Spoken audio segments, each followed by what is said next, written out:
En el episodio anterior, cuando el príncipe por fin se reunió con su hermana, ambos estaban a punto de iniciar una conversación de lo más reveladora. Así que, cuando Tilly le preguntó a su hermano quién era en realidad, él se limitó a responder que era su hermano de carne y hueso, el cuarto príncipe del castillo de Grey, Roland Wimbledon. Aunque admitió haber cambiado radicalmente, le aseguró que le explicaría todo con calma, empezando desde el momento en que rescató a las brujas. Una vez que el príncipe terminó con su relato, Tilly no tardó en empezar a atar cabos.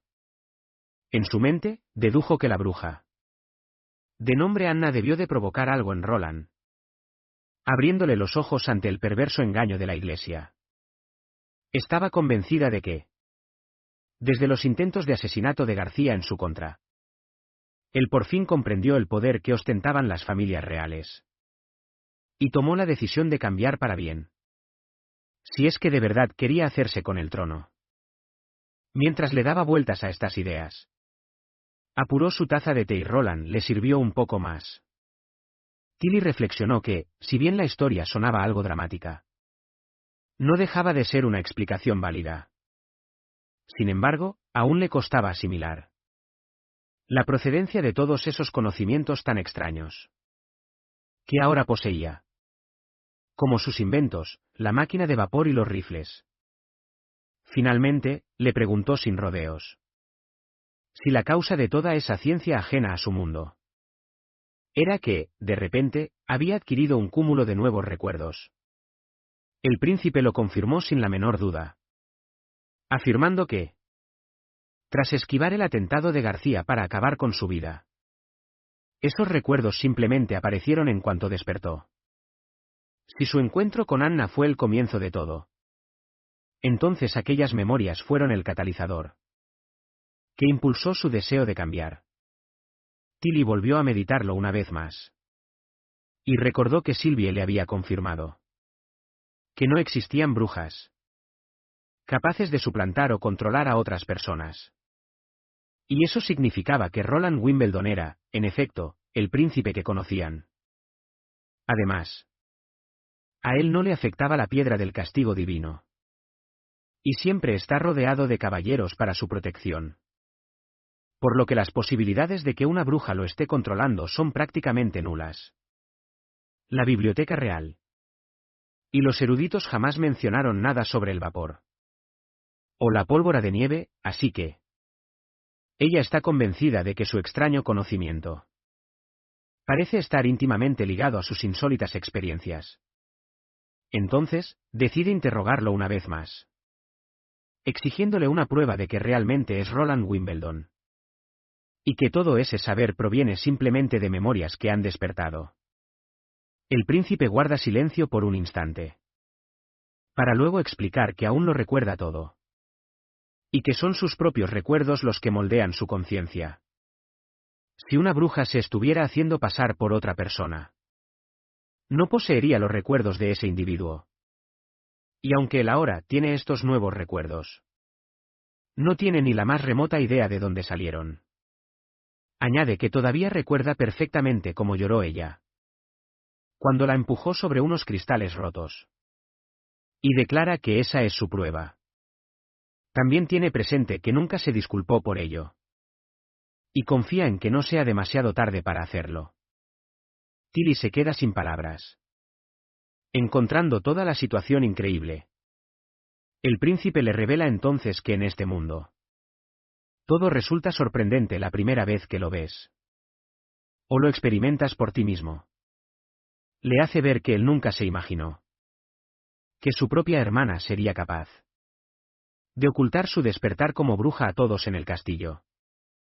Pero, por otro lado, le recuerda que este invierno será muy largo, por lo que tendrán tiempo de sobra para hablar de todo. Tilly asiente y responde que estará bajo su cuidado durante los próximos meses. Tras el intenso interrogatorio de su hermana, el príncipe por fin puede respirar tranquilo. Y reflexiona, sintiéndose aliviado, de que todas las brujas de la isla durmiente hayan regresado al castillo. después de su visita al pueblo. Lo que le dio una excusa perfecta para terminar esa pesada conversación. Es realmente agotador mentirle a alguien en su propia cara. Especialmente si esa persona es lista. Mientras luchas por mantener una expresión honesta. Justo en ese momento Model. De repente aparece Nightingale y le pregunta si no se siente extraño. Al presenciar que su propia hermana es una bruja. El príncipe responde. Que simplemente se sintió abrumado por su interrogatorio. Ante eso, Nightingale comenta. Que ella pensaba que sería un reencuentro de lo más emotivo. Ya que volvía a ver a su hermana después de tanto tiempo. El príncipe entonces le aclara. Que él no tiene una buena relación con ella. A menudo la molestaba cuando vivían en el castillo. Y al crecer, se convirtieron prácticamente en dos desconocidos. Por eso le sorprende tanto que ella haya venido hasta aquí para verlo. Entonces, ella se le acerca un poco más. Y le recuerda cómo le ordenó que saliera de la habitación. A pesar de que él nunca se reúne a solas con ninguna otra bruja. Esto hace que Nightingale llegue a la conclusión de que él debe confiar en su hermana. Nuestro protagonista simplemente desvía la mirada. Con una clara expresión de vergüenza en su rostro. La realidad es que mandó a Nightingale fuera. Porque no quería que pudiera detectar las mentiras. Que podría haberle contado a su hermana. Y en este preciso instante. También está haciendo todo lo posible por no cruzar su mirada con ella. Y así evitar decir alguna falsedad. Se limita a responderle que algún día lo entenderá. Pero Nightingale no se rinde y sigue presionándolo. Acercándose cada vez más. Mientras le pregunta si piensa contárselo todo. El príncipe apenas puede balbucear una respuesta. Y ella lo interpreta como una señal afirmativa. Por lo que decide esperar pacientemente a que llegue el día. En que finalmente le cuente toda la verdad. Más tarde, vemos a Lightning y a Maggie. Llamando a todas para que acudan al gran salón. Donde se ha preparado un festín con platillos deliciosos. Todas las brujas comienzan a congregarse. Y entre ellas está Wendy. Quien escolta personalmente a la princesa Tilly hasta el comedor. Las brujas recién llegadas están maravilladas al ver que la comida es mucho más espectacular que de costumbre, e incluso As no puede contener una sonrisa de suficiencia. Sintiéndose orgullosa de la hospitalidad de Ciudad Fronteriza. Esta sonrisa burlona es solo para provocar a su amiga rubia. Quien tenía sus dudas sobre Ciudad Fronteriza y su príncipe. Wendy guía a todos hacia sus asientos. Y al cabo de un rato, todos han terminado de comer. El príncipe les pregunta si la comida fue de su agrado. A lo que As responde simplemente con una afirmación. Mientras tanto, Tilly se limpia los labios con su pañuelo. Y le recuerda al príncipe que, además de ayudar a Ciudad Fronteriza a repeler a los demonios, también está aquí para recuperar a sus brujas. Resulta que un grupo de civiles llegará a la isla del letargo. Desde Bahía Plateada durante la primavera. Por lo que necesita que Lotus y Honey les ayuden con la comida. Y el alojamiento. Al escuchar esto, el príncipe reflexiona sobre el primer ejército. Que tiene la fuerza suficiente para encargarse de los demonios. Sin requerir la ayuda de las brujas. Sin embargo, él todavía necesita las habilidades de Lotus y Honey. Para las obras de infraestructura. La construcción del muelle junto a las montañas aún no ha concluido. Y los embarcaderos apenas están a medio camino. Así que todavía se necesitan más viviendas. El príncipe entonces pregunta. Si sería posible posponer la partida por medio mes. La princesa Tilly explica que en circunstancias normales no tendría ninguna objeción. Y aceptaría sin problemas. No obstante, una especie de monstruo marino ha aparecido en los mares del sur.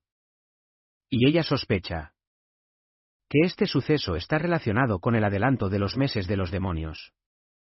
A medida que los meses transcurran, el poder de los demonios se incrementará. Por lo que ella preferiría que partieran lo antes posible. Por el bien de la seguridad de todos. La hermana Brice las escoltará en el barco. Ya que sus poderes son perfectos para lidiar con demonios. Que carecen de gran inteligencia. El príncipe insiste, preguntando si, a excepción de Lotus y Honey, las otras 3 brujas podrían quedarse un poco más de tiempo. Puesto que su formación académica apenas va por la mitad. Y sería un desperdicio que se marcharan ahora. El rostro de Tilly se ilumina al ver a su hermano. Tan preocupado por aquellas brujas. Y ahora siente una gran curiosidad por saber cómo planea utilizar las habilidades de Candle y Evelyn. El príncipe procede a explicarles que las necesita a ambas, tanto para la solidificación de piezas de metal como para la destilería. El poder de Candle puede aumentar enormemente la eficiencia de la maquinaria, mientras que el alcohol de Evelyn resulta increíblemente útil para muchísimos propósitos. Más allá del simple consumo. Su hermana interviene para confesar que siempre se habían sentido inseguras sobre la utilidad de sus propios poderes. Por eso, se siente muy aliviada al oír que él las valora tanto.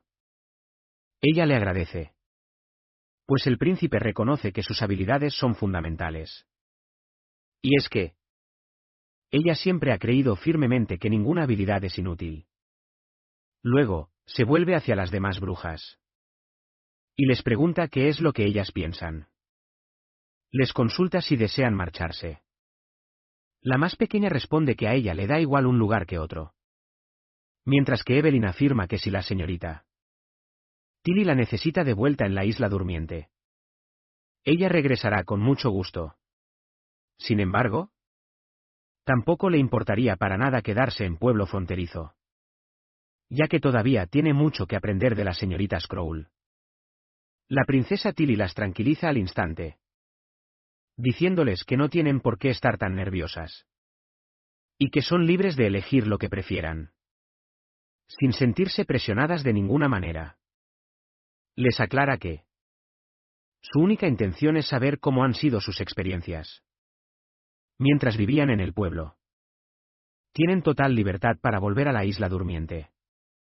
O venir a pueblo fronterizo cuando les apetezca. De hecho, a ella le encantaría que otras brujas de pueblo fronterizo visitaran la isla durmiente. También. El príncipe está totalmente de acuerdo. Y añade que su esperanza es que las brujas puedan vivir libremente en ambos lugares. Gracias a la unión de sus esfuerzos. Tilly se ilumina al escuchar las nobles intenciones de su hermano. Y le responde que se alegra muchísimo de que él piense igual. Roland se queda perplejo por un instante al oírla. Hacía casi una década. Desde la última vez que ella lo llamó hermano. Pero entonces recupera la compostura. Y le asegura que ese día sin duda llegará. Cuando podrán convivir en armonía. Él decide entonces retomar el asunto principal. Y le comunica que está a punto de ponerla al corriente sobre las ruinas.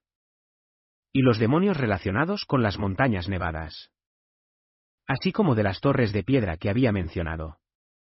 Le explica que su plan era enviar a las brujas, junto con los soldados del primer ejército hacia esas ruinas, ubicadas en el bosque neblinoso para una misión de rescate. Pero la llegada temprana del invierno lo retrasó todo. Tilly responde que le cuesta creer que el legendario ejército demoníaco pueda estar tan cerca. O que aún quede alguien con vida en unas ruinas que tienen 400 años de antigüedad. Ella recuerda los bocetos de los demonios que él le envió. Y piensa que eso es lo verdaderamente crucial ahora mismo.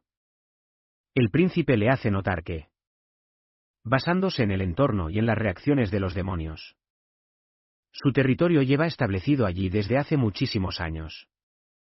Sospecha que no han intentado expandirse hacia el reino, debido a las limitaciones que les impone su niebla roja. Por lo que, de momento, no suponen una amenaza para el pueblo fronterizo. Su plan es levantar una torre de vigilancia para monitorear sus movimientos. Sin embargo, en los próximos 2 años. La bruja sellada en el interior de las ruinas. Seguramente revelará la verdad que se oculta tras Tequila. Y la caída de la iglesia. Tilly se muestra de acuerdo. Pero pregunta si existe alguna manera de aproximarse a las ruinas. Por aire en lugar de por tierra. Ya que ha oído a través de As. Que en el pueblo fronterizo poseen una herramienta de transporte aéreo. El príncipe se da cuenta al instante. De que tiene que estar hablando de los globos aerostáticos. Le aclara que, aunque un globo aerostático tiene capacidad para 10 personas, podría modificarse para albergar a más gente. Sin embargo, trasladar a los soldados del primer ejército por el aire. Sería una locura si se encontraran con demonios. Podrían sufrir graves bajas. Y con demonios acechando por todas partes. Es simplemente demasiado arriesgado. Es entonces cuando la princesa Tilly le recuerda que la situación también habría sido bastante peligrosa. Si hubiera ido únicamente con la unión de brujas. Pero como estará acompañada por otras brujas, la seguridad aumentará considerablemente. Le explica que la barrera de Sei es capaz de bloquear cualquier amenaza. Y que As puede encargarse de lo que sea en combate cuerpo a cuerpo. El príncipe se queda pensativo. Y recuerda que la última vez tuvieron una clara desventaja en el aire. Sin embargo, entiende la lógica en el razonamiento de su hermana. La visión mágica de Sylvie podría advertirles de cualquier peligro. Y con las poderosas capacidades ofensivas de Nightingale, incluso si las cosas se complican, Sei y Anna podrían garantizar la seguridad de todos. Entonces le pregunta si está completamente segura de querer ir. La princesa Tilly responde que ella cree que esta es una oportunidad inmejorable para resolver este misterio. Desde que los meses de los demonios se adelantaron y esas criaturas aparecieron en el mar, ha tenido un mal presentimiento. Y está dispuesta a ir en persona para descubrir la verdad. La escena cambia y nos transporta a la ciudad santa. En las afueras, vemos a un grupo de caballeros vigilando las murallas. Junto a los 2 arzobispos principales. El anciano sacerdote le recuerda al arzobispo Men que este invierno ha llegado demasiado pronto. Y que no existen registros de algo parecido. Ni siquiera en los libros sagrados. ¿Y eso que fueron escritos por el mismísimo Papa? Men le responde que, si bien es cierto que el Papa escribió esos libros, las imprecisiones son inevitables. Su propósito principal es registrar la historia a grandes rasgos. A juzgar por el comportamiento de los demonios el año pasado. Él estima que les quedan aproximadamente 10 años para alcanzar su meta. Su plan es unificar los 4 reinos en 2 años. Y expandir el ejército del castigo divino durante 8. Para ese entonces, el poderío de la Iglesia será absolutamente colosal. Y con las imponentes murallas y la ubicación estratégica de Hermes, defenderán estas tierras. Hasta que el enemigo se rinda. El anciano suspira, comentando que tal vez ya no viva para presenciar esa transición. Después, pregunta sobre la receta del polvo de nieve. Que Perov consiguió y si ya ha sido puesta a prueba. Men explica que, si bien la pólvora de nieve es útil para contener a las multitudes de demonios, sus verdaderos adversarios son los diablos. Si pretenden atravesar las gruesas corazas de los diablos, van a necesitar una cantidad descomunal de explosivos.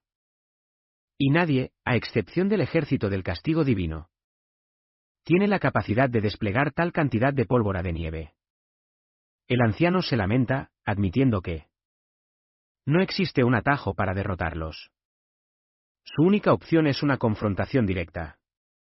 De repente, se desata el caos. Alguien grita que han visto 2 señales en el horizonte. Eso significa que hay múltiples demonios híbridos acercándose. No tienen ni idea de por qué aparecen tantos. Sobre todo porque apenas ha comenzado el primer mes de invierno. Men agarra su catalejo y observa con atención. Mientras tanto, un soldado grita que en realidad son 3 señales. La situación es mucho más grave de lo que imaginaban. Los ojos de Men se abren como platos al contemplar la escena. Recuerda que los textos sagrados contienen innumerables relatos sobre segadores, bestias de pesadilla y diablos colmilludos. Pero lo más desconcertante es que esas criaturas, que en teoría debían manifestarse 5 años antes de la gran catástrofe, están apareciendo en este preciso momento en Hermes. La escena nos transporta de vuelta a Ciudad Fronteriza, donde Honey y Lotus se preparan para zarpar hacia la isla del letargo. Ambas le agradecen al príncipe su generosa hospitalidad durante los últimos meses. El príncipe les entrega unos obsequios, comentando que es solo un pequeño detalle en agradecimiento por sus valiosas contribuciones a Ciudad Fronteriza. Los rostros de las chicas se iluminan de alegría. Honey, sin dudarlo, empieza a abrir su regalo. Sin embargo, Lotus le recuerda que es de mala educación abrir los regalos tan pronto. Cuando Honey finalmente quita el envoltorio, se encuentra con una bufanda. Se lamenta, diciendo que en realidad esperaba un sujetador. El príncipe le explica que se trata de una bufanda especialmente diseñada para protegerle el cuello de la nieve y el frío. Y añade que, si se la coloca de una manera determinada, también puede usarla para cubrirse las orejas. Honey, sin dudarlo, se lo cuelga en el cuello. Y Lotus puede sentir el calor que emana del objeto. Honey entonces se da cuenta de que hay algo más dentro del paquete. Y se pregunta si podría ser otro regalo. El príncipe la anima a que lo saque. Y justo cuando lo hace, descubre un objeto brillante que resulta ser un espejo. Se queda sin aliento por la sorpresa al ver con qué nitidez se refleja su rostro. La princesa Tilly no puede evitarlo. Debe admitir que este lugar es increíble. Tiene agua corriente y las habitaciones son muy cómodas. Cuesta creer que su hermano haya transformado este páramo desolado en un sitio tan acogedor. El príncipe le pregunta si se arrepiente de haber traído a las brujas hasta aquí. Sobre todo porque todas parecen disfrutar mucho la vida en este lugar. Más que en la isla del letargo, a lo que Tilly responde que no se arrepiente en lo más mínimo. Si eso significa que ellas pueden tener una vida mejor. Y le recuerda que no debe olvidar que ella también es una bruja. Entonces, el príncipe le plantea otra duda. Si de verdad va a acompañarlos en el viaje hacia las ruinas del bosque nebuloso. Él reconoce que, aunque ella es una trascendente, sus habilidades no están hechas para el combate. Tilly le asegura que sabe defenderse por sí misma. Para demostrárselo, saca su piedra rojiza y hace una demostración lanzando un rayo con sus manos. Con orgullo, le explica que se trata de una piedra mágica que encontró en unas ruinas antiguas. El príncipe se queda bastante impresionado y le pregunta si eso significa que puede usar 2 habilidades al mismo tiempo. Tilly niega con la cabeza. Al parecer, las piedras solo permiten canalizar una habilidad a la vez. Y si intenta usar la magia a través de 2 piedras simultáneamente, no ocurre absolutamente nada. Ella confiesa que no tenía intenciones de revelarle este secreto tan pronto. Pero que después de la conversación que tuvieron anoche, se dio cuenta de que quizá fue demasiado dura con él. Pero ahora le alegra que él se esté mostrando sincero. Ante la mención de las ruinas, el príncipe simplemente le resta importancia con un gesto, asegurándole que no hay motivo de preocupación, ya que él lo tiene todo bajo control. Tilly entonces le pregunta a qué se refería Honey con lo de un sujetador. El príncipe se sonroja un poco, visiblemente avergonzado. Y le dice que mejor le pregunte sobre eso a Sylvie o a Evelyn. Desconcertada, Tilly se pregunta en voz alta el porqué de tanto misterio. Parece que él insiste en seguir ocultándole cosas a ella. mientras las brujas disfrutan de su primer vuelo en globo aerostático. Una experiencia completamente nueva para ellas. Los hermanos conversan sobre los enigmas. Y la tensión evidente entre la iglesia y las ruinas. Se preguntan por qué la iglesia se esfuerza tanto en ocultar las pruebas de su existencia, y es entonces cuando caen en la cuenta de algo. No solo los registros de la iglesia se detienen bruscamente hace unos 400 años, sino que además son increíblemente vagos sobre los orígenes de su Dios. No existen mitos, ni relatos épicos, ni títulos más allá de los que describen su omnipotencia. De hecho, la información es muchísimo más escasa que la que existe sobre los tres dioses de la bahía. Tilly señala que todo esto hace parecer que la iglesia simplemente apareció de la nada. En el reino. Más tarde, cuando el príncipe se encuentra a solas en su despacho, su mente no deja de darle vueltas a estas ideas. No puede evitar comparar a la iglesia con las religiones que conocía de su mundo anterior. En aquel lugar, era un hecho prácticamente universal que las deidades estaban ligadas a la creación del universo. Cada religión proclamaba que su Dios había creado el mundo, con relatos como el Génesis, el Karma, o algún registro completo sobre la creación, siendo esa la piedra angular de cualquier sistema de creencias. De pronto, Kyle Sichi irrumpe en la habitación como un torbellino, revelando que ha encontrado una pista clave para fabricar ácido. Al príncipe se le ilumina el rostro, entusiasmado por la noticia, y le pide con avidez que le cuente el proceso. El científico loco sonríe de oreja a oreja y dice: todo ha sido gracias a Charles. Charles entonces se dispone a dar una explicación detallada. Pero como no estamos aquí para recibir una lección de ciencias, les ahorraré los pormenores. Sobre todo, ya que estas traducciones de porquería no son nada precisas. Pero de algo no hay duda. El ácido que están fabricando es de una pureza increíble. E incluso desprende vapores. Justo como se describía en el manual de química para principiantes. 01. Continúan discutiendo más de estos asuntos técnicos. Pero el príncipe nos aclara que están utilizando uno de los métodos de producción más antiguos que existen.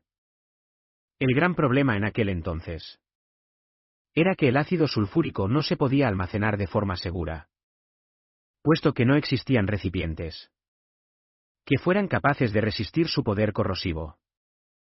Por lo que el método terminó cayendo en el olvido. Sin embargo, para el príncipe eso no es ningún impedimento.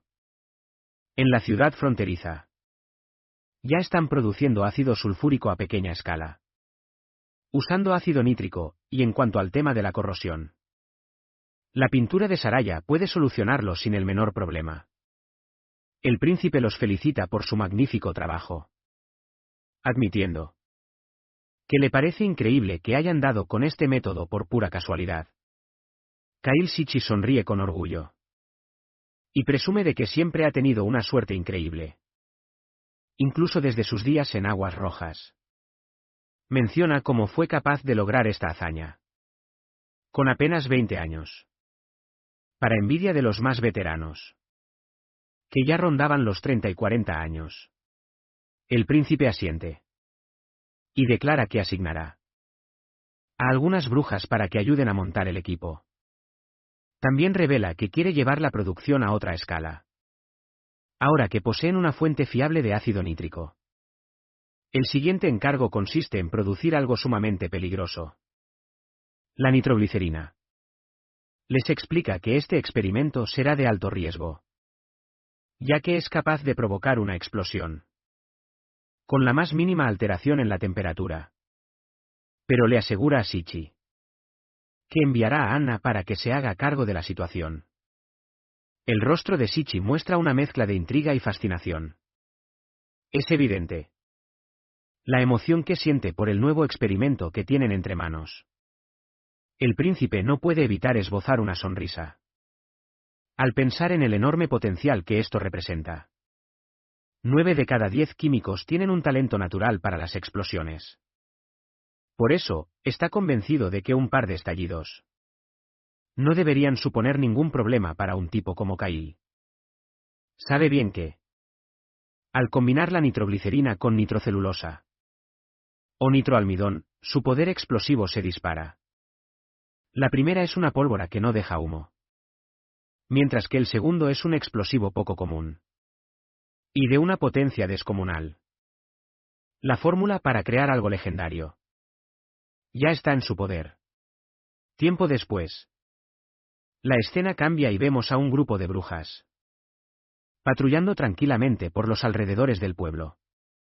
Andrea no entiende por qué todo el mundo está trabajando a la intemperie, en lo más crudo del invierno, y siente una enorme curiosidad por saber qué habrá hecho Roland para convencerlos de desafiar este tiempo. As le corrige, diciendo que todavía están a finales de otoño. Pero Andrea insiste en que, para el caso, es como si ya fuera invierno. Justo cuando empieza la típica discusión entre las dos, Silvia interviene para poner un poco de paz. Les explica que la gente del pueblo normalmente no trabaja en invierno, por todo el esfuerzo y los peligros que conlleva. Pero aquí, en la ciudad fronteriza, la comida no es cara. Hay leña de sobra y la señorita Lily los cura si se ponen enfermos. Por eso no les importa trabajar a cambio de un jornal. Andrea entiende lo de la leña. Pero lo que no le entra en la cabeza es por qué la comida es tan asequible.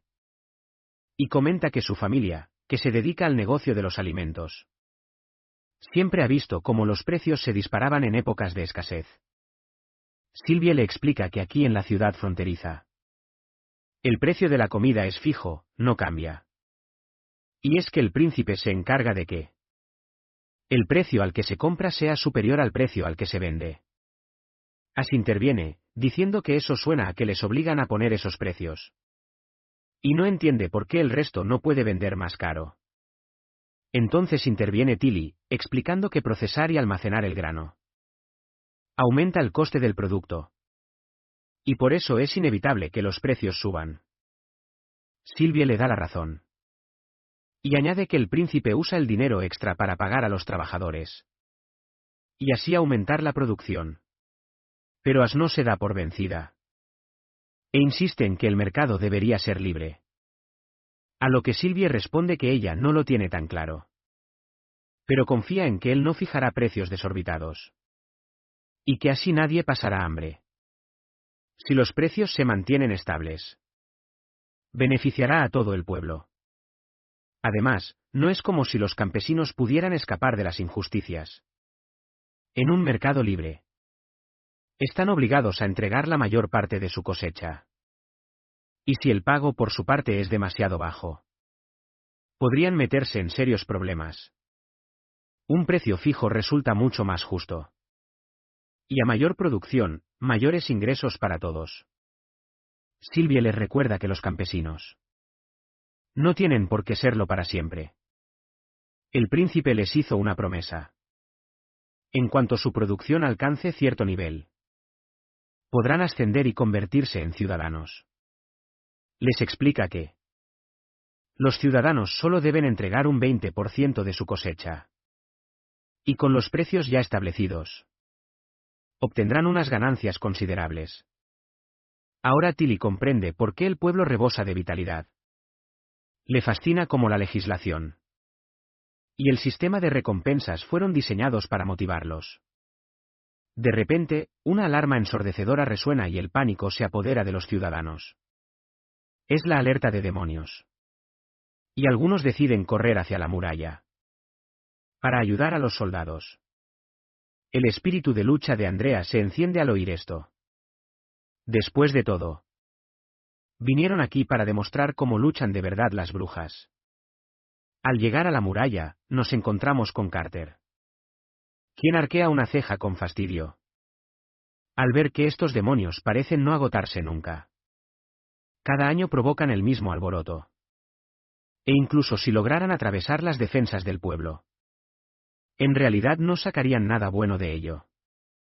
Por otro lado, los demás soldados novatos están ansiosos por demostrar su valía. Creen que será un entrenamiento excelente. Es mucho más emocionante dispararles a demonios que a un simple muñeco de práctica. Y hablando de prácticas, Carter ha escuchado ciertos rumores interesantes sobre su escuadrón de artillería.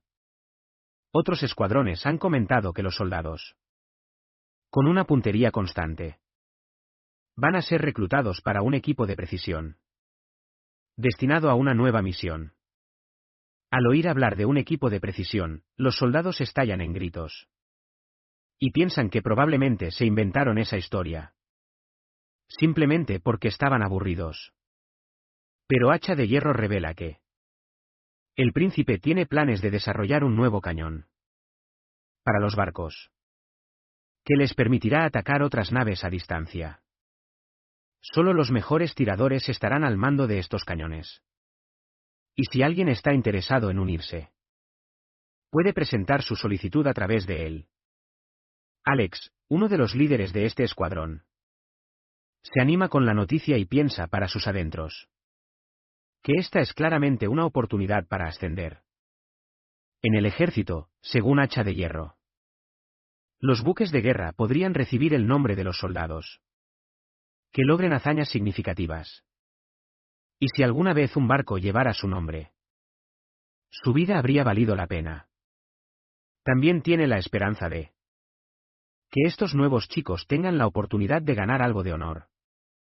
Pero ahora mismo están demasiado nerviosos. Necesitan serenarse. Además, sería ridículo que un barco se llamara Pomelo o Escoba. De repente, les grita a sus novatos que dejen de parlotear y se concentren en el campo de batalla. Mientras los monstruos se acercan, les dice que hagan su trabajo y demuestren a los otros escuadrones que son los mejores. Los recién llegados comienzan a disparar rápidamente. Pero su puntería es tan mala que ni una sola bala alcanza a los monstruos. Mientras tanto, al ver a los soldados usando esas armas, Andrea señala que estas supuestas armas de fuego se consideran muy poderosas, pero son inútiles si no pueden acertar a su objetivo. As explica que estos soldados antes eran mineros, granjeros y cazadores, y que apenas llevan usando estas armas cerca de medio año. La princesa le pregunta emocionada a Sylvie si conoce las armas de fuego. A lo que la joven responde que las ha observado en un par de ocasiones. Parecen ser una especie de ballesta, pero el proyectil que disparan es diminuto y carece de asta o plumas. Sin embargo, no da la impresión de que funcione con la tensión de una cuerda para poder disparar. En su lugar, aprovecha el impacto de una explosión causada por una especie de pólvora negra para lanzar el proyectil a una velocidad increíble. Probablemente sea algún producto de la alquimia, pero ella no tiene ni idea de qué está hecho. Andrea. Señala entonces que aquello debe de ser carísimo, puesto que la alquimia nunca ha sido barata. Pero a juzgar por cómo lo están utilizando, es evidente que no están escatimando en absoluto. A medida que el monstruo se acerca, los soldados se dan cuenta de que sus balas son inútiles contra su gigantesco caparazón. Es entonces cuando Andrea se prepara para lanzar una flecha, mientras reflexiona sobre cómo esas supuestas armas de fuego tienen un poder muy limitado. Ella sabe que con solo acercarse a 10 pasos, ni siquiera la muralla de una ciudad podría detener sus flechas mágicas. Pero antes de que pueda actuar, los soldados empiezan a disparar su artillería pesada. Y esos enormes proyectiles impactan directamente al monstruo, haciendo añicos su caparazón.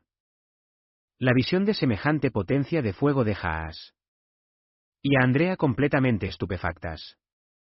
Tras contemplar las armas de fuego en acción, Tilly regresa al castillo junto a sus brujas. Y la expresión de sus caras es como si hubieran visto algo de otro mundo. Wendy les da la bienvenida y Tilly ocupa su asiento en la mesa. Wendy menciona que ha oído que antes fueron a ayudar a la primera armada en las murallas. Luego les dice que deberían probar la especialidad del pueblo. Unas brochetas de champiñones llamadas beso de pájaro. Parece que la mente de Andrea sigue anclada, asimilando el poder del arma de fuego que acaba de presenciar. Cuando Wendy le pregunta qué le ocurre, y si es que el plato no es de su agrado, Ash se apresura a decirle que no se preocupe por Andrea. Mientras tanto, Andrea revive ese instante en su mente una y otra vez. Una y otra vez, al recordar cómo ese cañón derribó al monstruo de un solo disparo. Se siente completamente inútil. Se da cuenta de que no hay forma de que pueda competir contra semejante poder de fuego. Y por si fuera poco, toda esa comida repleta de especias y salsas se consideraría una vulgaridad en el reino del alba.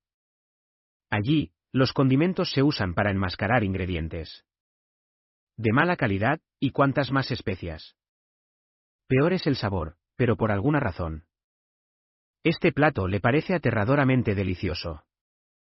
No logra entender de dónde, en este pueblo fronterizo, han podido sacar unos champiñones tan jugosos. Puede jurar que hasta este simple estofado de verduras sabe como si estuviera hecho con un sustancioso caldo de costillas de pollo y marisco. Y luego está esa cosa llamada pastel helado, que es simplemente una experiencia celestial. No puede dejar de comerlo y ansía un bocado tras otro. Ash se ríe y le dice que coma todo lo que le apetezca, ya que mañana tienen una operación de rescate. Será el momento para que su maravillosa señorita Andrea brille con luz propia. Al día siguiente, cuando parten, la gente del pueblo fronterizo se queda asombrada al ver el globo surcando el cielo. Lightning saluda a los soldados mientras se marchan a su misión.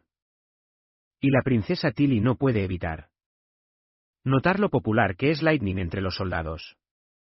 Lightning se limita a sonreír, comentando que el príncipe siempre le pide que los dirija.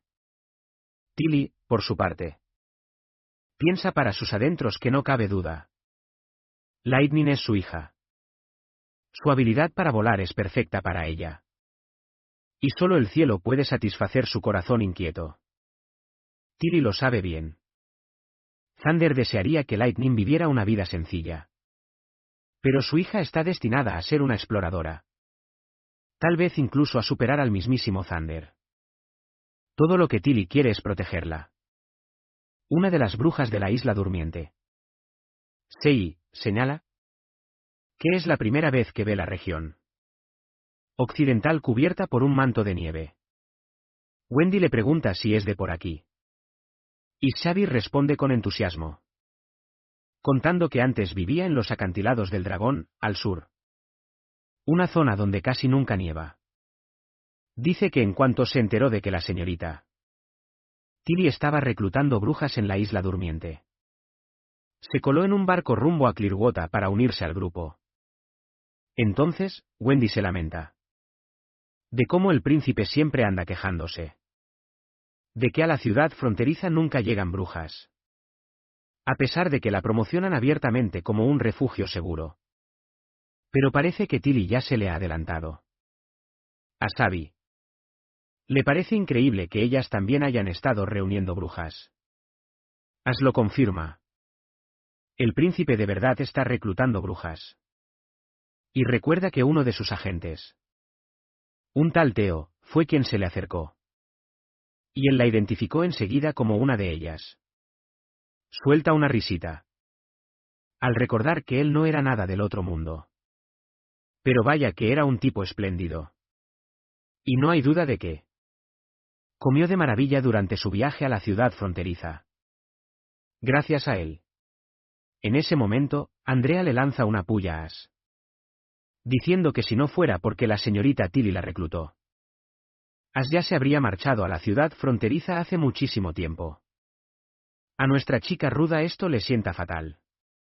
Pero Tilly interviene rápidamente para calmar la tensión, recordándoles que no importa si es la isla durmiente o la ciudad fronteriza, pues cada bruja es una aliada. Así que más les vale dejar de pelear. Las dos chicas de armas tomar abandonan la discusión a regañadientes. Mientras que Anna y Nightingale no pueden evitar sonreír, complacidas al ver la madurez con la que piensa Tilly. Y hablando de Anna, Tilly no puede evitar reflexionar sobre ella. Al observarla de nuevo, se da cuenta de que no sería ninguna exageración decir que su hermano, el príncipe Roland, estaba profundamente influenciado por ella.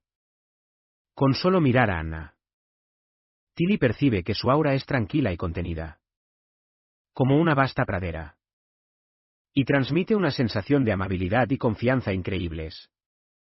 Además, ya había oído por boca de Sylvie que esa tal Anna fue una de las primeras brujas en evolucionar sus poderes en el pueblo fronterizo, y que su magia tiene una potencia descomunal. Incluso terminó de leer Ciencia Natural 1 minuto y 1 segundo antes que nadie. Tilly está convencida de que, si algún día pudiera conversar sobre ciencias naturales con Anna, junto a una cálida chimenea, sería una experiencia maravillosa. De repente, Maggie empieza a revolotear desesperadamente por todas partes. Cuando Lightning le pregunta qué sucede, la pequeña paloma le indica que las ruinas han desaparecido. La noticia deja de piedra a Nightingale y a las demás. Lightning insiste en que deberían estar justo en ese lugar. La princesa Tilly no puede creer el enorme cráter que ve. Y de inmediato le ordena a Sylvie que investigue qué hay dentro. En cuanto Sylvie despliega sus poderes, detecta una especie de gigantesco monstruo con forma de gusano que se mueve hacia el noroeste. Pero de pronto, se queda paralizada. Y exclama que las ruinas se encuentran en el estómago del gusano. Sylvie añade que, en efecto, ha visto la torre con total claridad, así como el ataúd de cristal que habían mencionado. Todo dentro de las entrañas de la bestia. Tilly le pregunta si ha visto algo más, aparte de esos demonios con forma de gusano. Sylvie responde que había algunos otros, pero que parecían estar muertos dentro de su estómago. La princesa Tilly ordena a todas que aterricen de inmediato. Les informa que se dividirán en 2 equipos. Uno montará guardia en el exterior, mientras que el otro descenderá con ella al fondo del agujero.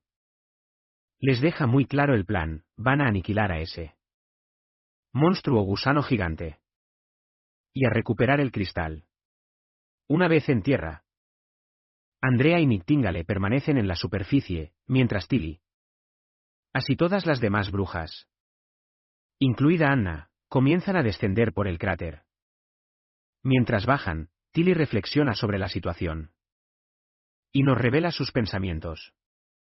Para adentrarse en ese agujero se necesitan brujas con la habilidad de volar, lo que significa que arrastrar ese cristal para sacarlo de ahí es prácticamente imposible. Y más aún si tampoco son capaces de despertar a la persona atrapada en su interior. Para poder entrar, tendrán que cortar el cristal. Y para esa tarea, el escudo de Seiji es absolutamente indispensable. Por otra parte, el ojo mágico de Sylvie también resulta crucial.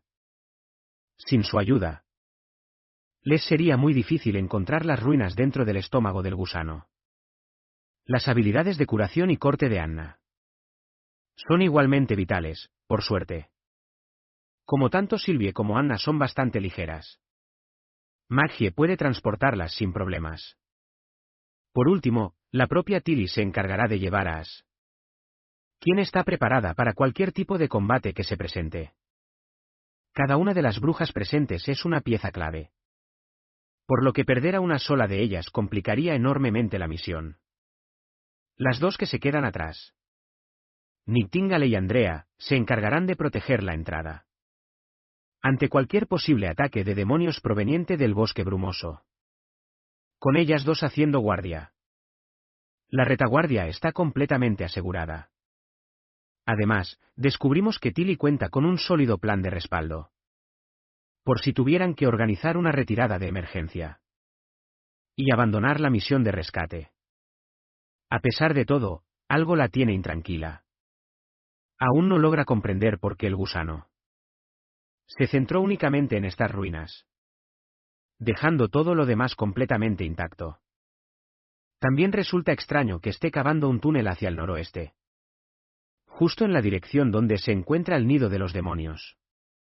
Cuando por fin llegan al final del agujero, descubren otro túnel gigantesco que se extiende hacia el oeste, excavado también por el gusano.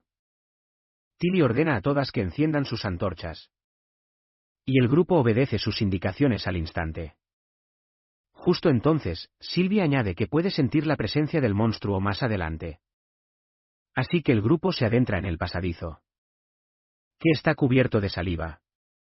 Tras avanzar un buen trecho por el interior del túnel, finalmente dan con el gusano. El hedor apodrido que emana de la asquerosa criatura es tan intenso que quema las fosas nasales de todas las brujas. As decide que lo mejor es abrirle el estómago al monstruo de un tajo y acabar con todo de una vez, antes de que el olor empiece a nublarle el juicio. Pero justo cuando echa mano a su espada para desenvainarla, Tilly le ordena que espere, explicando que van a necesitar que Anna lo aniquile. Pero ella señala que, como no tienen ni idea de lo que hay en su estómago, abrirlo a la fuerza podría ser muy arriesgado. Así que usar espadas queda totalmente descartado. Anna, sin dudarlo, levanta la mano y dispara una bala de fuego verdoso, que atraviesa la gruesa piel del gusano y se abre paso hasta su interior. Esa bala de fuego verde comienza a girar sin control, cruzándose en todas las direcciones posibles. En un abrir y cerrar de ojos, la bestia termina rebanada como si fuera un pepino por todos lados, y la sangre empieza a brotar a borbotones. Al ver la facilidad con la que Anna ha destrozado al monstruo, se quedan boquiabiertos y no pueden dejar de mirar con asombro el auténtico poder y la magnificencia de sus habilidades. Sylvie explica rápidamente que la criatura está muerta, porque su corazón ha dejado de latir. A Ash le sorprende que este monstruo siquiera tuviera corazón, a lo que Sylvie contesta que está cerca de la cabeza, y que es del tamaño de la cesta de su globo. También resultó hecho pedazos por las llamas de Anna, y una onda de magia recorre todo su cuerpo. Al percibir esa magia, Lightning se pregunta si se tratará de un demonio híbrido. Sin embargo, Tilly dice que no pueden estar seguros, ya que los registros históricos sobre los páramos y los demonios son muy escasos. Todavía hay demasiadas cosas que desconocen. Así que propone que tomen el cristal y se vayan, mientras se adentran en las entrañas de la bestia. Ash se queja de todo ese desastre pegajoso, mientras Sylvie le informa que todas las rocas en su interior están pulverizadas, haciendo imposible adivinar cómo era la torre que había visto Lightning.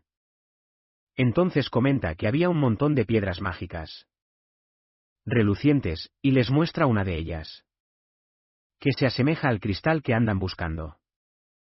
Justo en ese momento, Ash encuentra el cristal, después de cortar un poco más de carne con un par de tajos. El gigantesco cristal por fin queda al descubierto, y ven a la bruja que está prisionera dentro. La princesa Tilly se queda completamente muda al posar sus ojos en la magnificencia de aquella piedra. Le dice rápidamente a Anna que es su turno de hacer magia. Anna no duda en usar su láser de fuego una vez más, y la princesa le pregunta cómo va todo. Anna responde que es bastante duro, pero que puede conseguir abrirlo. Inmediatamente, el cristal empieza a resquebrajarse, y las grietas se extienden por toda su superficie, hasta que finalmente estalla por los aires. Tilly se queda perpleja al descubrir que hay dos capas, siendo la parte interior el cristal auténtico.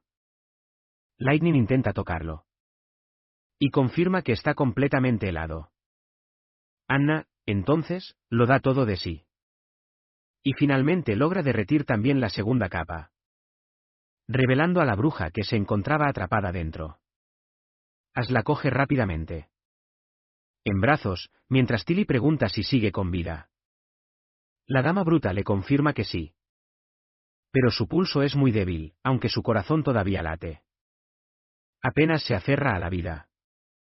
Incluso Tilly no puede evitar preguntarse: ¿cómo ha podido sobrevivir en un cristal congelado como ese? No hay duda de que es una bruja, pero su nombre, su origen, y por qué estaba atrapada en las ruinas siguen siendo un misterio. Está deseando acribillarla a preguntas. En cuanto regresen. Mientras tanto, fuera del túnel, las dos villanas rubias montan guardia. Parece que Andrea se está aburriendo. Y ya echa de menos a Tilly. Considera la posibilidad de hablar con Nightingale. Pero como miembro de la élite del Reino del Alba, considera que la elegancia es una cualidad indispensable en una mujer soltera. Así que duda en dar el primer paso. Especialmente porque Nightingale es, en cierto modo, una rival. Ha oído que está a la altura de As. En lo que respecta a poder y combate. A pesar de todo, al final decide que hablar con una compañera bruja es lo más natural del mundo. Sin embargo, justo antes de que pueda decir una palabra, de repente, Nightingale se esfuma de la escena, dejando a Andrea completamente desconcertada en ese mismo instante. Ella percibe una presencia abrumadora y se da la vuelta de golpe. Pero no encuentra nada, y se pregunta si habrá sido Nightingale. Sin embargo, presiente que hay algo más detrás de todo eso. Finalmente, decide invocar su arma, pensando que hay un enemigo acechando cerca. Y dicho enemigo parece ser translúcido. Justo cuando está por lanzarse al ataque, el estruendo de un disparo retumba junto a su oreja izquierda. Y un chorro de sangre salpica justo frente a ella. La criatura que recibió el balazo sigue sin ser visible. Una vez que el monstruo cae muerto, por fin se puede ver su forma. Lo que deja a Andrea atónita. Totalmente impactada al ver una mantis religiosa ante sus ojos. Fue Nightingale quien acabó con ella. De lo contrario, Andrea está segura de que ya sería historia. Nightingale procede a aniquilar a otras dos mantis, volándoles la cabeza de un disparo. Wendy también llega corriendo a la escena y pregunta: ¿pero qué demonios son estas cosas? Nightingale le responde que las criaturas tienen aspecto de diablos. O quizás demonios, pero su sangre parece tener un aura aún más maligna. Andrea le pregunta: ¿desde cuándo se percató de que estaban merodeando? Nightingale contesta que los detectó en el preciso instante en que aparecieron. Le explica que dentro de su niebla, la magia de ellos resplandece tan fuerte como una estrella. Así que le fue muy sencillo verlos en ese momento. La hermana Lightning sale disparada del túnel. Y a Wendy se le ilumina el rostro, aliviada al comprobar que han regresado a salvo. Después de eso, suben a su globo aerostático. Y todas se congregan alrededor de la bruja recién rescatada. Ya dentro de la cesta del globo, Wendy no puede creer que esta bruja estuviera completamente sola en un lugar así durante décadas. Esto no hace más que avivar su curiosidad. Y ahora desea saber qué fue lo que realmente le sucedió. ¿Princesa? Tilly interviene para explicar que tuvo un mal presentimiento. Y que por esa razón quería que se marcharan a toda prisa. Les pregunta si pasó algo en el exterior. Una vez dentro, Nightingale explica que se encontraron con unos extraños demonios híbridos, pero que se encargaron de ellos al instante. De pronto, Sylvie detecta algo en el fondo y suelta una exclamación de asombro, preguntando qué son esas cosas que se arrastran por el suelo. Andrea se asoma, preguntándose si se tratará de demonios. Sin embargo, Tilly dice que no logra ver nada. Más que un montón de cadáveres de mantis religiosas. Sylvie les insiste en que se fijen bien. Es entonces cuando notan que los cuerpos están completamente destrozados. Como si alguna criatura los estuviera devorando. Nightingale también dirige su mirada hacia abajo. Y descubre una horda de criaturas. Se mueven adoptando formas translúcidas. Aparentemente, son monstruos demoníacos. Y hay alrededor de 100 corriendo a toda velocidad hacia el agujero. Ella intuye que podrían estar buscando la carne del gusano muerto. Pero se encoge de hombros. Piensa que, al fin y al cabo, ya no es su problema. No obstante, parece que Tilly no está tan segura de eso. La escena cambia y nos transporta a los campos de entrenamiento militar, donde nos presentan a la nueva unidad, conocida como la Fuerza Policial. El caballero Carter le explica a cada soldado que la unidad de policía será un componente del sistema de seguridad pública, serán los guardianes de la paz dentro de los dominios del príncipe Roland. Su labor será capturar criminales, detectar actividades ilícitas y preservar el orden. También se encargarán de hacer cumplir las leyes que decreten el príncipe y el ayuntamiento, así como de auxiliar a los ciudadanos en apuros.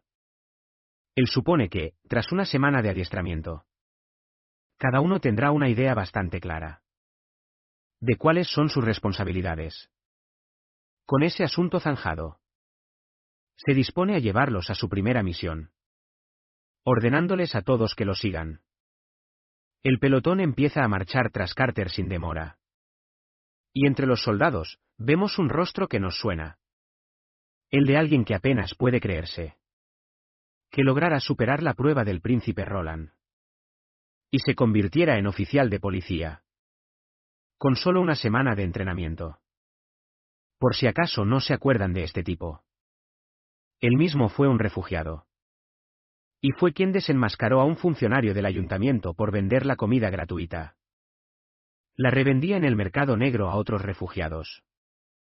Vamos a llamarlo el pelirrojo hasta que averigüemos su nombre.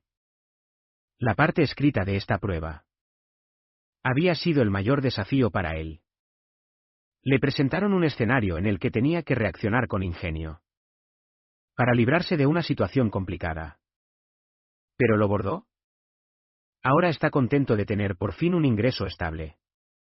Y aunque lo destinarán al distrito interior, al menos podrá mandarle algo de dinero a su viejo amigo Kriegman.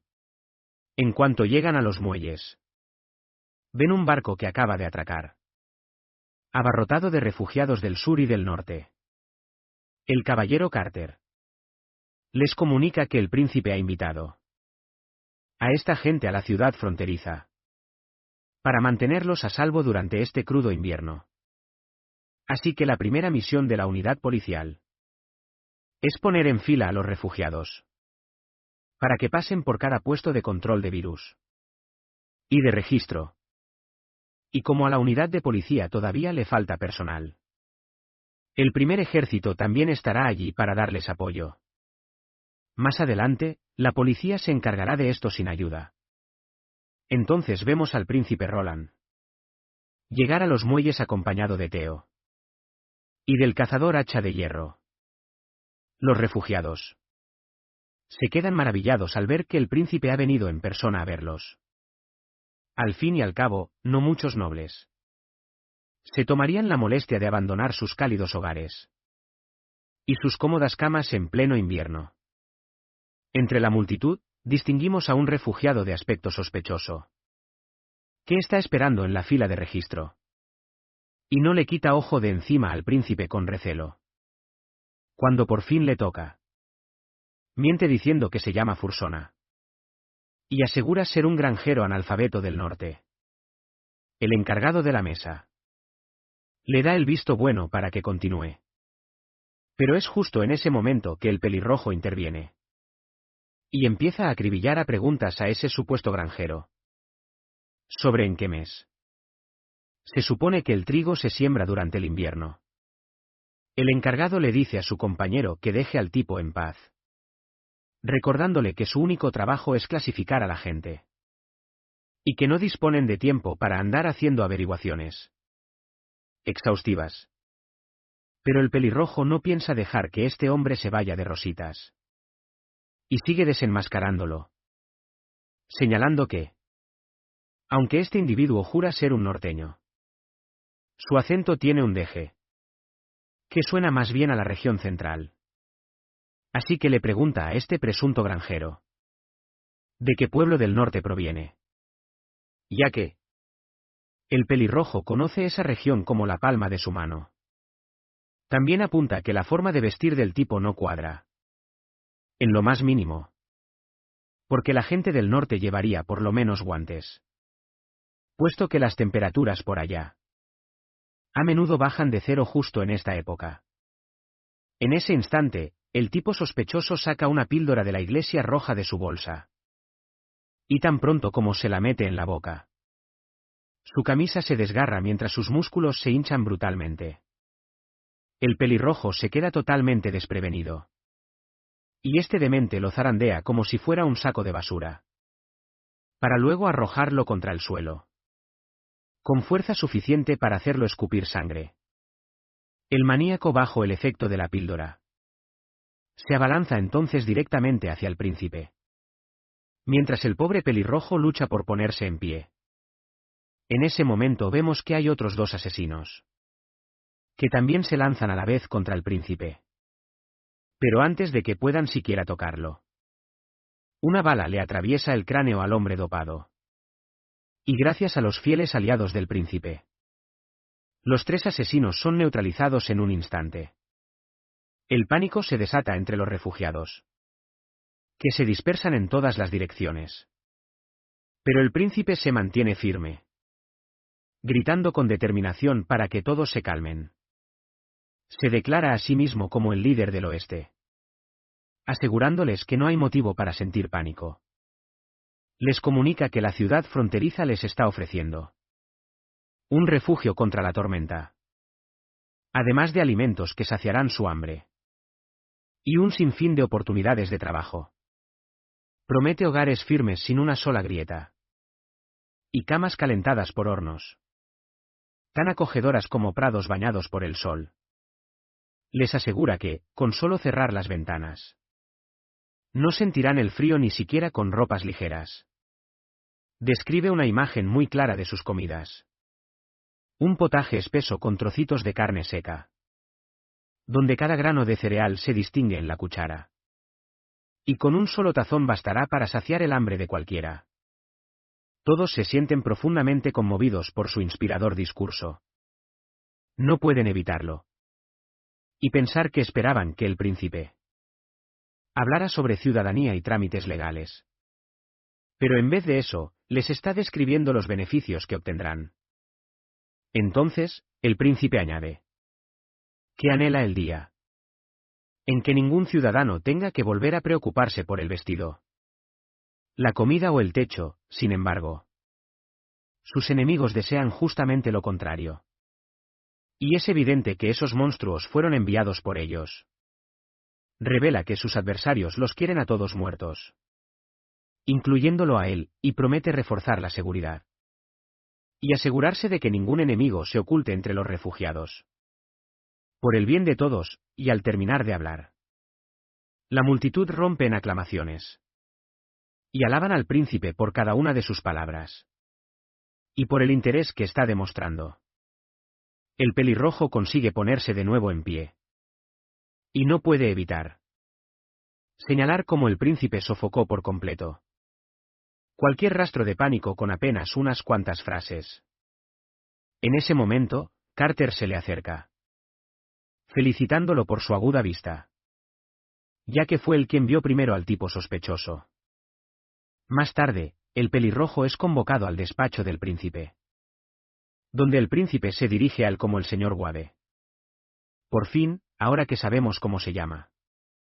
Ya no tendremos que seguir llamándolo el pelirrojo. El príncipe lo elogia por sus perspicaces observaciones. Y se pregunta si en el pasado era de verdad un simple ciudadano. Wade desvela que antes formaba parte de la patrulla. En la ciudad del trigo dorado. Durante unos 6 años. Hasta que la ciudad fue invadida por piratas. El príncipe luego señala que su perfil no muestra nada fuera de lo común. Y que, según el informe de Carter, ahora mismo debería estar viviendo en los refugios temporales. El príncipe por fin se da cuenta de que Wade, en esencia, ocultó sus verdaderos talentos al momento de registrarse. Y le pregunta por qué lo hizo. El pelirrojo le explica que la única razón por la que sigue con vida en la ciudad fronteriza es por un antiguo prisionero que conoció en la ciudad del trigo dorado, llamado Kriegman. Ese anciano lo rescató cuando la situación era desesperada. Como el hombre está fichado como un criminal, no puede ser registrado como ciudadano. Pero él es incapaz de abandonar a su viejo amigo a su suerte. En el Distrito Oeste. Especialmente ahora que su amigo está envejeciendo. Y ya no puede valerse por sí mismo. El príncipe le pregunta si la razón por la que Wade quería convertirse en oficial de policía era para poder trabajar y al mismo tiempo proteger a su amigo. Wade titubea antes de poder responder. Pero el príncipe le pide que se tranquilice, ya que no hay delito alguno en pensar las cosas. Acto seguido, le pregunta si Wade tiene familia. El joven pelirrojo baja la mirada y le confiesa que su familia pereció en la ciudad del trigo dorado. Roland entonces le pregunta sobre Kriegman. El pelirrojo le explica que está completamente solo, porque unas ratas lo usaron como chivo expiatorio, lo que al final condujo a su encarcelamiento. El príncipe le recuerda que cualquier persona con habilidades especializadas puede alquilar un lugar para vivir en la ciudad y gozar de todos los beneficios de la ciudadanía, incluyendo a sus familiares. Le pregunta si entiende lo que eso implica. Por supuesto, el pelirrojo capta de inmediato lo que el príncipe está tratando de insinuar. Por lo que, de la pura alegría, se pone a dar saltos al comprender que podrá traer a Kriegman con él. El príncipe le indica que traiga a su viejo amigo a la oficina de registro y que ellos se encargarán de absolutamente todo. Wade no cabe en sí de la alegría al oír la noticia. Tanto que, literalmente, empieza a postrarse en el suelo, inclinándose una y otra vez con una energía desbordada.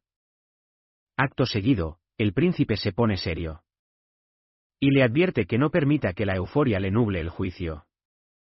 Le recalca que debe mantenerse siempre alerta, tal y como lo hizo hoy. Si no supera las próximas pruebas, su destino seguirá siendo los refugios temporales. Desde luego, Wade acepta sin dudarlo un instante. Y hablando de pruebas, Wade cae en la cuenta de algo. Recuerda que en el examen escrito había un montón de preguntas que no supo cómo responder. Así que se limitó a escribir lo primero que se le ocurrió. Por eso, con curiosidad, le pregunta ¿por qué fue seleccionado para la unidad policial? El príncipe esboza una sonrisa pícara y le explica que no existían respuestas correctas o incorrectas. La validez de cada respuesta dependía de la persona que la escribía. No se trataba de tener la razón, sino que era más bien una prueba de compresión lectora. Con que Wade pudiera entender la pregunta y escribir una respuesta con sentido era suficiente para pasar. Poco después, el caballero Carter se adelanta para recordarle al príncipe que han recibido nueva información sobre los asesinos. El príncipe le indica que prosiga, y Carter le informa que Barov tiene un aprendiz de nombre Salón, quien estaba a cargo de reunir a los refugiados en el norte. Resulta que, al quedarse sin barcos para el regreso, Salón contactó a unos amigos en la capital para averiguar si algún barco mercante que se dirigiera a la región oeste estaba disponible para alquilar. Y fue así como la operación quedó al descubierto.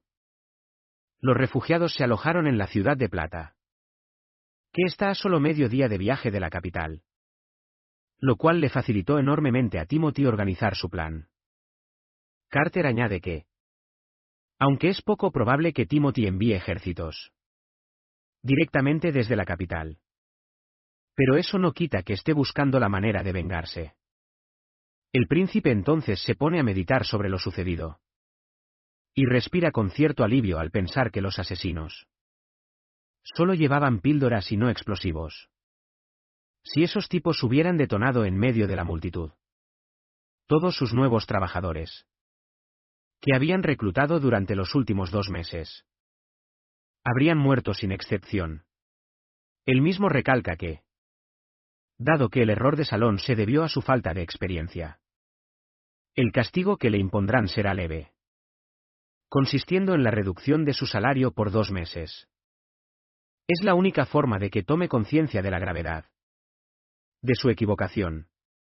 Además, le ordena a Carter que supervise de cerca la selección de los refugiados y que pida la ayuda de Sylvie y Nightingale para su equipo. Deben cerciorarse de que ningún explorador o asesino se les escape, y así resguardar la vida de todos los refugiados. Justo en ese instante, Lady Leaf irrumpe en la oficina para anunciar con una alegría desbordante que el globo ha regresado.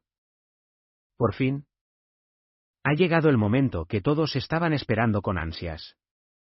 Y el globo aerostático ya está aquí. Y estamos a punto de descubrir todos los jugosos detalles sobre aquella enigmática bruja. En cuanto el globo aterriza, Anna salta de la canasta de un brinco y corre a abrazar al príncipe sin dudarlo. Él la recibe con un cálido abrazo mientras las otras 2 pequeñas también se lanzan sobre el príncipe y lo rodean por completo. Su hermana no puede evitar darse cuenta de lo increíblemente bien que su hermano se lleva con cada una de las brujas. El príncipe, en tono de broma, le pregunta si ella también quiere un abrazo de su hermano. Tilly solo sonríe con picardía y le responde que por esta vez pasa, recordándole que la última vez que intentó abrazarla, acabó lanzándola por los suelos. Finalmente, Ash desciende de la canasta, sosteniendo a la bruja en sus manos. En cuanto a la primera impresión del príncipe, queda simplemente maravillado, porque el atuendo de la bruja no parece para nada barato, y su apariencia es la de un personaje legendario de algún juego gacha. Le informan de inmediato que la bruja se encuentra perfectamente, pero su poder mágico se regenera a paso de tortuga. Así que le tomará 3 días o incluso más volver a estar en plena forma. Por ahora, el príncipe decide llamarla la durmiente. Acto seguido, anuncia que ha preparado una habitación para ella en el 3er piso del castillo, y le ordena al resto que se reúnan con él en el salón principal, ya que quiere escuchar un informe completo de lo sucedido en su despacho. Una vez allí, Tilly le cuenta todo con lujo de detalles.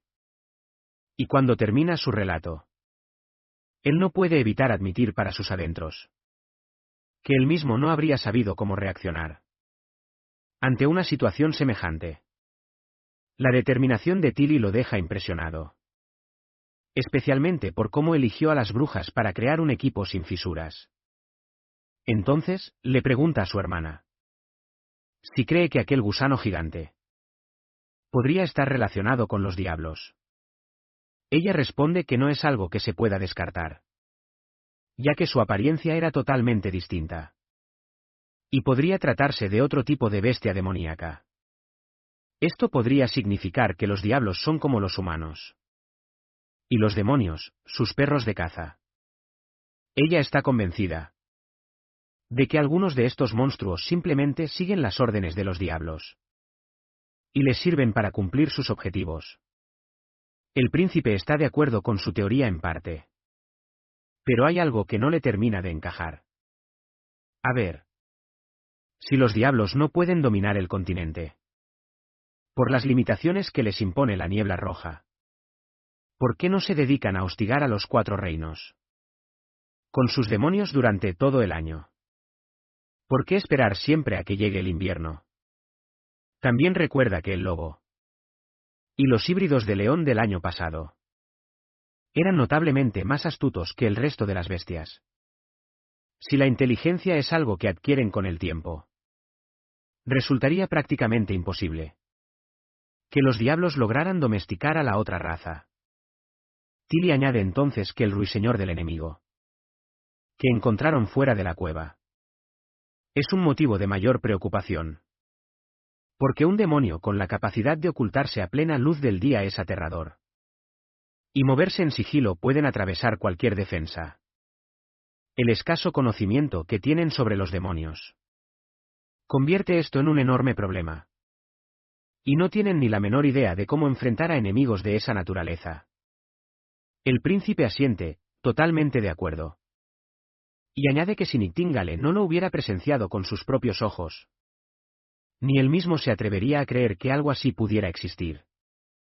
No obstante, todo indica que estos demonios nunca antes habían aparecido en la región oeste. De haber sido así, unos pocos habrían bastado para reducir la fortaleza. Canto largo a cenizas hace muchísimo tiempo. Tilly interviene para mencionar que cuanto más meses transcurren, más poderosos se vuelven los demonios. Y eso es un hecho históricamente comprobado. Señala que este año comenzó a nevar en pleno otoño. Lo cual es una muy mala señal. Significa que sus adversarios serán extremadamente fuertes. El príncipe se queda de piedra. Al percatarse de que Tilly está considerando a sus enemigos como si fueran los suyos propios, un pensamiento que le dibuja una sonrisa en el rostro. Decide asignarle a Nightingale la vigilancia del perímetro, ya que mientras Sylvie permanezca en el castillo, podrá mantener vigilada toda la muralla y dar la voz de alarma a las demás brujas en el instante en que detecte cualquier cosa sospechosa. Más tarde, vemos al príncipe y a Lady Pergamino recorriendo uno de los pasillos. Lady Pergamino manifiesta su preocupación por la nueva bruja y recalca que, hasta que no confirmen la identidad de esta nueva y misteriosa hechicera, no hay forma de garantizar que no sea una enemiga. Lo sé, admite el príncipe, dándole la razón. Y es precisamente por eso que le he colocado temporalmente una piedra del juicio divino. Al entrar en la habitación, se encuentran con que Anna ya está dentro. Cuando el príncipe pregunta por la recién llegada, la joven le explica que tanto Nana como Lily intentaron usar sus poderes en ella. Pero fue inútil. Ahora, lo único que pueden hacer es esperar. A pesar de haber permanecido sellada por tanto tiempo, no tiene ni un solo rasguño en todo el cuerpo. Lo cual es simplemente asombroso, Model. Sospecha que probablemente sea un caso parecido al suyo. El de ser inmune al fuego. Y que la habilidad de esta nueva bruja podría estar vinculada al hielo. Acto seguido, Roland le da a su chica favorita una tierna palmada en la cabeza, elogiando sus esfuerzos por abrir el ataúd. Anna responde que no fue solo mérito suyo. Le explica que esta bruja fue muy astuta en la forma en que se encapsuló. Y que debe de ser bastante poderosa. Revela que la bruja primero congeló todos sus ciclos corporales internos con un hielo extremadamente gélido, para que no se derritiera con facilidad. Cuando cortó la capa exterior, el ataúd se hizo añicos al instante. Lo que hace creer a Anna que la nueva bruja debió de colocar ciertas grietas a propósito. A propósito, se nota que esta dama había estado esperando este día. Y está segura de que despertará sin falta. La escena entonces nos transporta a los recuerdos de la bruja, donde vemos a un caballero intentando convencerla desesperadamente de que la muralla ha sido derribada y que los ejércitos aliados no pueden resistir mucho más. Así que tienen que marcharse. Pero la dama simplemente le dice que la suelte, insistiendo en que ella también sabe pelear. Es en ese momento cuando aparece un monstruo gigante, aplastando a cada humano que se cruza en su camino. Es tan descomunal que literalmente hay 3 demonios montados sobre su espalda. Y otros demonios están sembrando el caos por el suelo. Incluso con todo el caos a su alrededor. Intentando convencerla de que se vayan. La bruja deja muy en claro que como miembro de las brujas de la ciudad sagrada. Su muerte también ocurrirá en el campo de batalla. Pero su expresión cambia de golpe. Al divisar algo inesperado en el cielo. Resulta ser otra bruja. Que cae en picada con su pesada espada. Y al parecer, ella es la guerrera divina de la Alianza. Una trascendente con un poder extraordinario. Esta mujer tiene un fuego indomable en el alma. Y justo en el instante en que toca tierra, desata un poder que manda a volar a una horda de demonios. Como si no fueran más que basura. Su llegada es tan brutalmente épica, que pulveriza el suelo bajo sus pies. Con la pura onda expansiva. Acto seguido, les ordena a todos que se retiren. Asegurándoles que ella se encargará de todo. Les insiste en que escapen. Mientras todavía tengan una oportunidad. Los soldados replican que ya no les queda nada por lo que pelear. Porque esta era la última ciudad sagrada. Y a pesar de todo, no lograron detener a los demonios. A la bruja de hielo finalmente se le llenan los ojos de lágrimas. Al darse cuenta de que han perdido decenas de miles de personas. Y soldados. Han usado hasta su último recurso. Pero aún así, la derrota es inminente. Sin embargo, la imponente guerrera declara que no deben rendirse. Grita que aún queda esperanza mientras levanta su espada. Intentando así levantar la moral de todos. Les ordena atravesar las montañas y los ríos. Hasta llegar a los páramos, donde, les asegura, podrán forjar un nuevo orden. Su supervivencia, afirma, será la mayor de las victorias. Todos los ciudadanos comienzan la retirada. Pero la bruja de hielo aún alberga serias dudas. Preguntándose si de verdad serán capaces de reconstruir su civilización. La desesperanza la consume. Y no es para menos, pues piensa que, si incluso su ciudad más próspera, la ciudad sagrada erigida sobre las tierras más fértiles, se ha derrumbado como un castillo de arena en un instante, dejando solo un rastro de pánico y caos que lo envuelve todo. Entonces se pregunta, si de verdad bastará con huir para escapar de los demonios. Pero en ese instante, las palabras de Alice resuenan en su cabeza. Y comienza a creer que mientras consigan sobrevivir, la victoria, tarde o temprano, será suya. Me da la impresión de que esa mujer de la espada descomunal tiene que ser Alice. Sea como sea, ella está convencida de que las piedras mágicas y los documentos que tiene guardados en el Centro de Investigación del Hurón Nebuloso será de vital importancia para su misión. Por eso, de momento, aprieta los dientes y aguanta. Y se obliga a seguir adelante porque sabe que legar este conocimiento a la siguiente generación es la única esperanza para la supervivencia de la humanidad. También revela que existe una creencia muy extendida en la ciudad sagrada de que las brujas son las elegidas de los dioses. Mientras que los mortales, quienes no pueden usar magia, son meros peldaños en su camino. Sin embargo, los mortales, cuyos escudos rebosan de coraje y tenacidad, poseen ciertas cualidades de las que carecen las brujas. Al ver cómo se sacrifican los soldados mortales, ahora está más decidida que nunca a no morir en este lugar.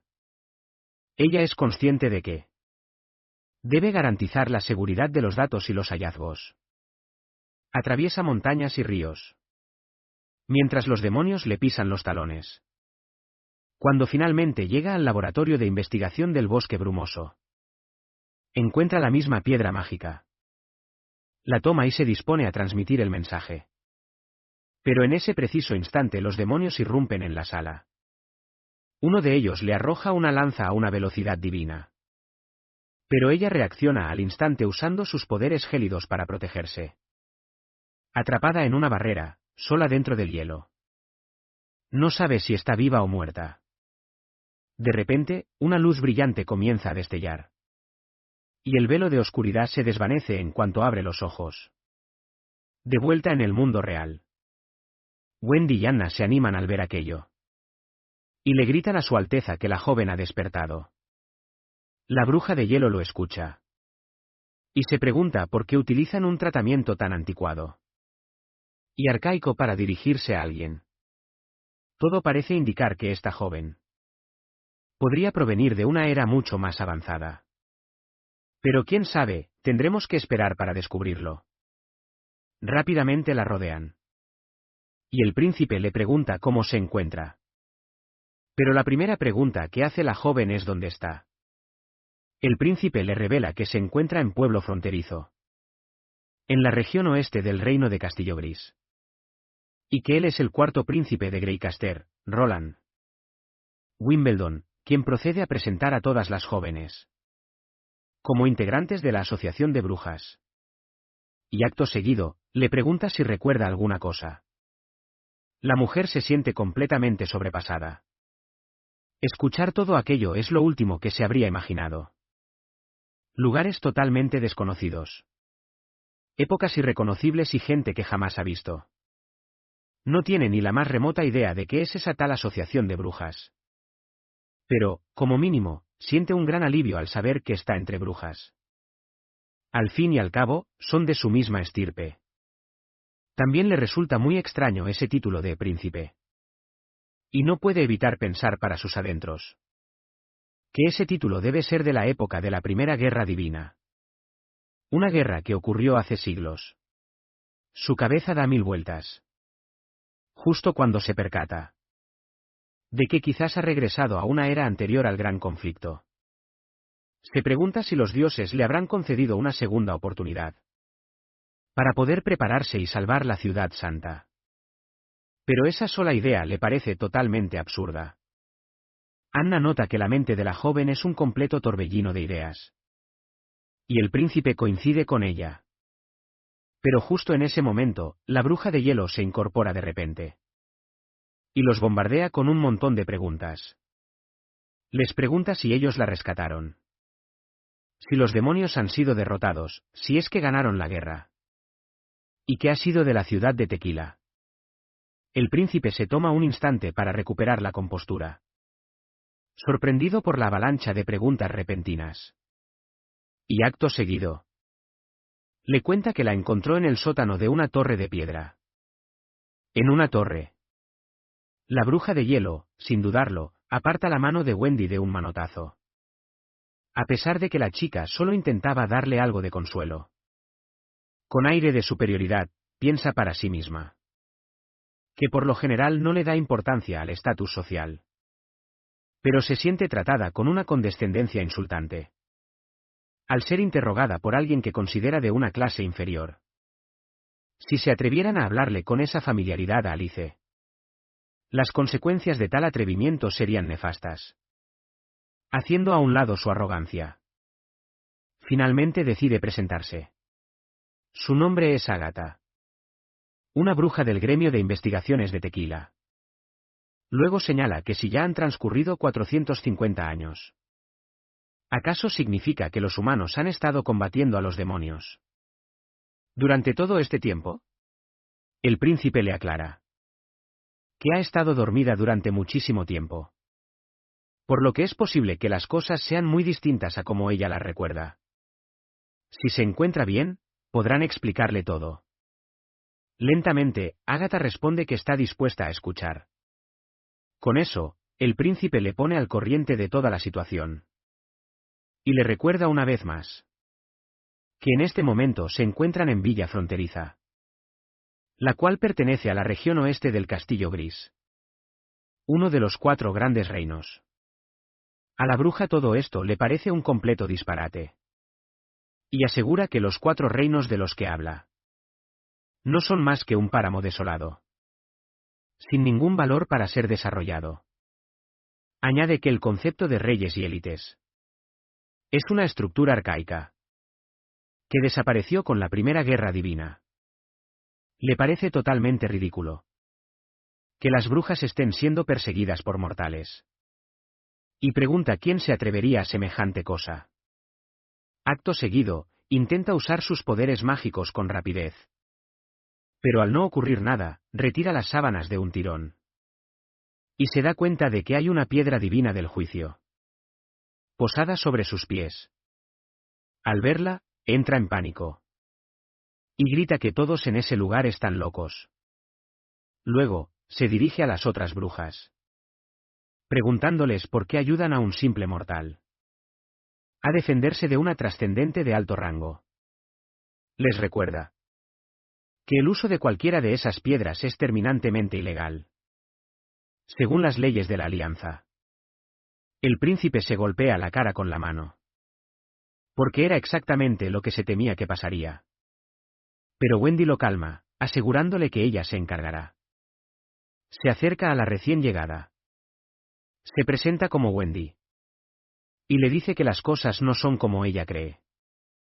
Y que lo que el príncipe le contó es la pura verdad. Wendy admite que no sabe mucho sobre cómo era la vida en la ciudad de Tequila todos esos siglos atrás. Pero le informa a Agatha que hoy en día Tequila ya no existe. Y la alianza que mencionó también ha desaparecido. Le explica que tanto ella como las demás brujas han estado viviendo escondidas hasta el día que conocieron al príncipe Roland, quien les ofreció un refugio seguro y las animó a que usaran sus poderes para ayudar a convertir el mundo en un lugar mejor. Wendy entonces continúa relatando cómo este mundo está lleno de prejuicios contra las brujas, con piedras del juicio divino por todas partes. En esta sociedad, a las brujas se las trata como si no fueran más que simples mortales. Agatha entonces también cuenta su versión de la historia, revelando que la Alianza era una organización inmensa, fundada por las líderes de varios reinos de brujas. Estaba compuesta por numerosas brujas de alto nivel y seres trascendentes para ganar la guerra divina. Formaron ejércitos masivos. Gobernaban incontables ciudades santas y formaban a las nuevas brujas, resolviendo conflictos y manteniendo la paz y el orden. No puede entender cómo un grupo tan poderoso pudo simplemente desvanecerse sin dejar rastro. Se pregunta qué le ocurrió a la maestra Alice y a los supervivientes que se suponía debían reconstruirlo todo. Anhela desesperadamente saber dónde se encuentran ahora. Justo en ese preciso instante, Wendy le acerca una taza de té, y para sorpresa de todos, Agatha la acepta sin poner ninguna pega. En el fondo, lo que espera es que le quiten la piedra del juicio divino y ganarse la confianza de los demás. Parece ser la única forma de lograrlo. Pero más allá de lo que le han contado, quiere ver la verdad con sus propios ojos, antes de creerse una sola palabra. Agatha vuelve a explicar entonces que ella pertenece al gremio de investigación de Tequila y que en el 5º año de la Guerra Divina, Tequila fue la última ciudad santa en caer. Mucha gente consiguió escapar, pero ella regresó al bosque neblinoso a recoger algunas cosas que se había dejado atrás. Prince le pregunta si de verdad luchó contra los demonios, a lo que ella asiente con una expresión algo molesta, recordándoles que quien más se suponía que iba a enfrentarlos, ya que los mortales no pueden hacer absolutamente nada contra ellos. Prince se apresura a preguntarle si es una bruja de la iglesia. Pero Agatha contesta que jamás ha oído hablar de esa iglesia que él menciona. Ella revela que todas las ciudades sagradas fueron erigidas por brujas, y que entre sus habitantes se encontraban tanto brujas como mortales. Los mortales se encargaban de la crianza de los niños y de la procreación. Y cuando un niño despertaba sus poderes, era enviado a organizaciones especiales para su entrenamiento. Por supuesto, las brujas, con habilidades de combate, se unían a la alianza para hacer frente a los demonios. Lady Pergamino finalmente saca a relucir el libro, que pertenecía a Lady Cara, y le pregunta si es capaz de leerlo. Con solo echarle un vistazo, Agatha confirma que es el diario de una bruja. Wendy pregunta con curiosidad sobre ese misterioso lenguaje, y Agatha le explica que fue creado para mantenerse separado del idioma de los mortales. De esa forma, no podían participar en asuntos de alto nivel. Afirma que estos escritos requieren magia para ser leídos. Por lo que puede enseñarle a cualquier bruja cómo hacerlo. Es en ese momento que el príncipe, con su sabiduría infinita, interviene, señalando que la escritura se supone que es una herramienta para la comunicación. Y que su utilidad reside en qué tan accesible es. Dice que es una completa necedad excluir a los mortales de su círculo íntimo, porque en realidad los mortales pueden asumir todo tipo de trabajos y posiciones. Con la educación y el entrenamiento correctos. No son inferiores, incluso si no poseen magia. Ágata reflexiona para sus adentros. Que, aunque no le molesta trabajar con mortales, detesta que actúen como si estuvieran al mando. Incluso el sirviente principal de su familia era mucho más cortés que este príncipe. Entonces, la hermana Pergamino le pregunta si ha oído el nombre de Alice. La mención de ese nombre sobresalta a Ágata. Y ella pregunta de dónde lo han sacado. Y va más allá, preguntando si el conocimiento de hace 450 años todavía existe. La hermana Pergamino explica que encontraron el libro en el bosque del este. Y el nombre de Alice estaba escrito en la última página. En el idioma de los mortales. Ágata entonces revela que Alice es la reina de la ciudad cometa. Una de las 3 grandes líderes que comandan la alianza. Es un ser con un poder extraordinario que trasciende lo conocido. Lo que significa que está incluso por encima del nivel trascendente. Y es reconocida como la bruja más poderosa de toda la alianza. A Ágata no le sorprende en absoluto que nadie en este lugar conozca la existencia de estas brujas trascendentes. Sobre todo porque ese es un conocimiento que se ha perdido con el paso del tiempo. Ella procede a explicar que, en realidad, los poderes de una bruja no tienen un límite definido. Y que con el tiempo, la práctica y la experiencia suficientes. Solo unas pocas brujas muy afortunadas logran evolucionar sus habilidades.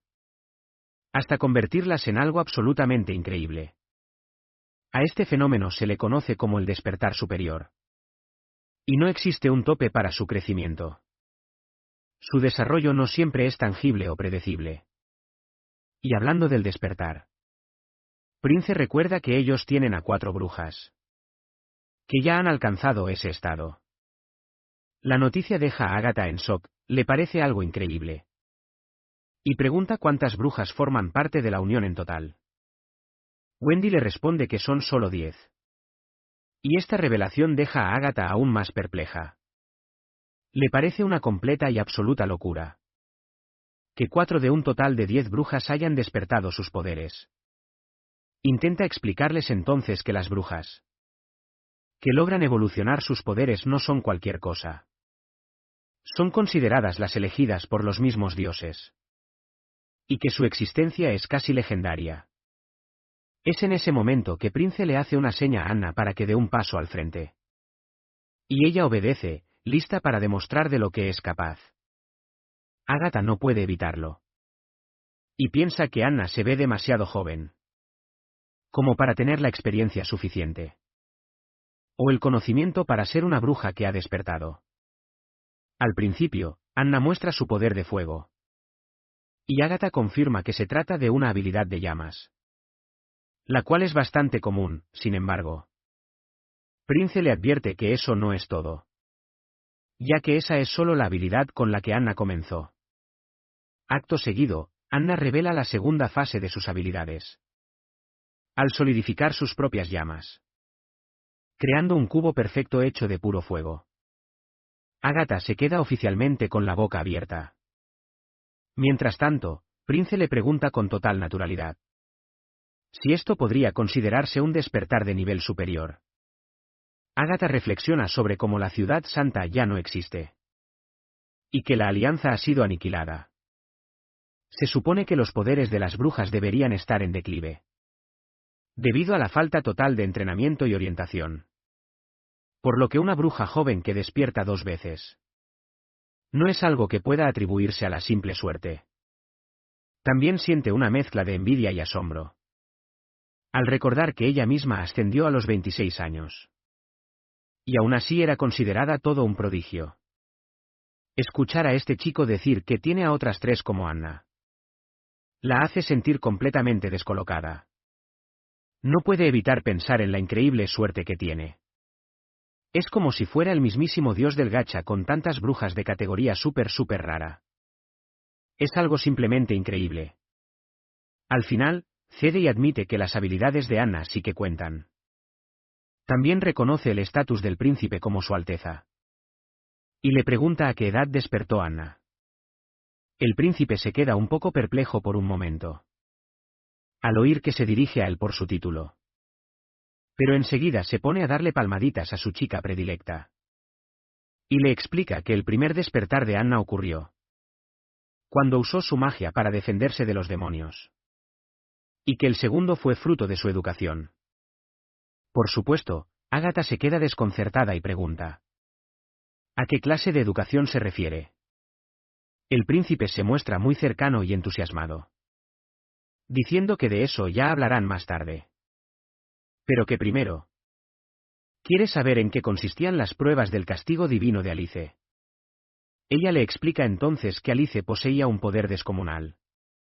Una vez que se equipaba una piedra del castigo divino, ningún malhechor era capaz de igualar sus habilidades.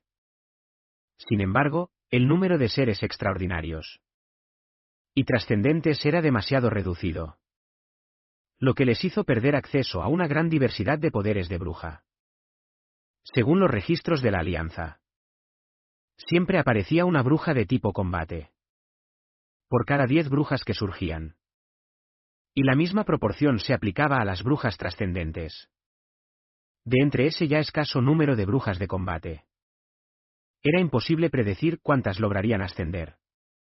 La Alianza incluso tuvo una época de 50 años, en la que ni una sola bruja consiguió la ascensión, lo que volvía su poder de combate bastante irregular.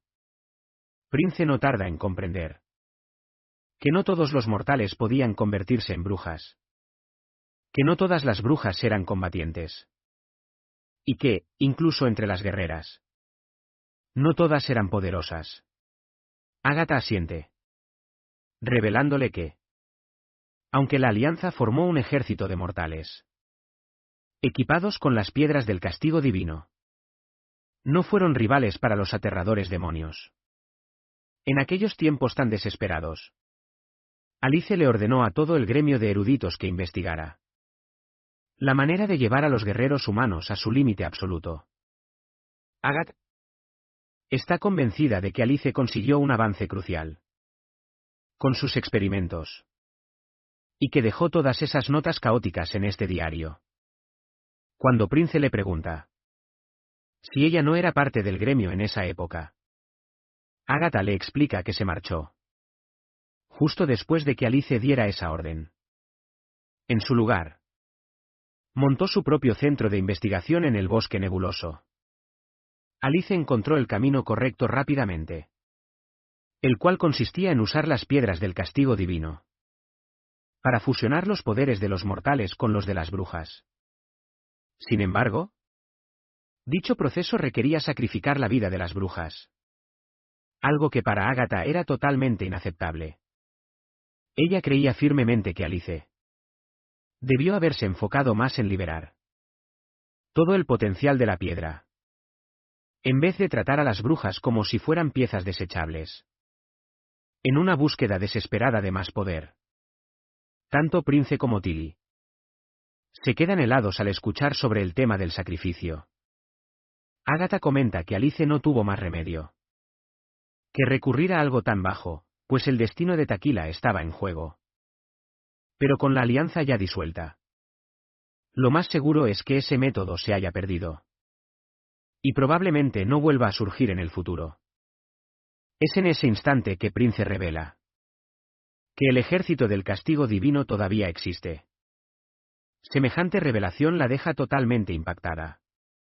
Mientras Prince procede a explicar que la Iglesia, una organización de la que ella jamás ha oído hablar, es la organización que erigió 2 ciudades santas enclavadas en las montañas. Ellos fueron quienes comenzaron la cacería de brujas. Incluso adoptan a huérfanos y niños en situación de pobreza, para criarlos en sus conventos. Wendy logró escapar de uno de esos sitios. La Iglesia cuenta con su propio ejército y territorio. Y la mayoría de sus guerreros más formidables forman parte del ejército del castigo divino. Estos monstruos desalmados poseen una fuerza inmensa, que compite con la de las brujas trascendentes. Y sus filas no dejan de crecer. No sería descabellado pensar que la Iglesia también tiene una división de brujas poderosas. Esta es la única razón que le expone para justificar que tuvieran que ponerle la piedra del juicio divino. Porque no pueden tener la certeza de si trabaja para la Iglesia. Él aclara que si no hubiera sido por su explicación, habrían pensado que la Iglesia había construido la ciudad de Tequila en los páramos y que las ruinas también les pertenecían. Por otro lado, Agatha está totalmente impactada al saber que una facción de mortales robó los secretos de Alice. Y ahora está cazando brujas para crear un ejército del castigo divino, con el fin de asegurar su propio dominio. Wendy entonces le dice que deje de angustiarse. Y le recomienda que duerma bien para reponer fuerzas. Con suerte, poco a poco descubrirán la verdad. Después de eso, deciden marcharse. Pero justo antes de partir, Prince le comenta a Agatha que se equivocaba en una cosa. Y es que los mortales también pueden aniquilar demonios. Y cuando lo dice, lo hace con total convicción. Más tarde esa noche, mientras Prince está ocupado, le pregunta a Nightingale cómo se encuentra Agatha. Nuestra chica adicta a los bocadillos le contesta que Agatha duerme. Y que más temprano se comió un tazón de gachas. Así que parece que tiene buen apetito. Sylvie también la está vigilando de cerca. Entonces él le revela que ya le ha retirado la piedra a Agatha. Y le encarga que verifique la veracidad de las declaraciones de Agatha. Cuando ella se despierte mañana, le preguntará si de verdad se cree su historia. Y él le contestará que está convencido de que la mayor parte de lo que contó es real. Agatha utiliza la misma escritura y el mismo idioma que la gente de hoy en día. Por lo tanto, aunque una enorme cordillera los separe de su tierra natal, eso sugiere que ambas regiones tuvieron una conexión muy estrecha en el pasado. No está seguro de lo que ocurrió hace 400 años. Pero resalta que la mayoría de las ciudades se fundaron hace unos 200 o 300 años. Fue justo en esa época cuando las fortalezas empezaron a aparecer. Siempre le había intrigado cómo los astrólogos y los alquimistas poseían conocimientos tan avanzados, sin que existiera ningún registro de sus experimentos. Pero ahora todo encaja para él.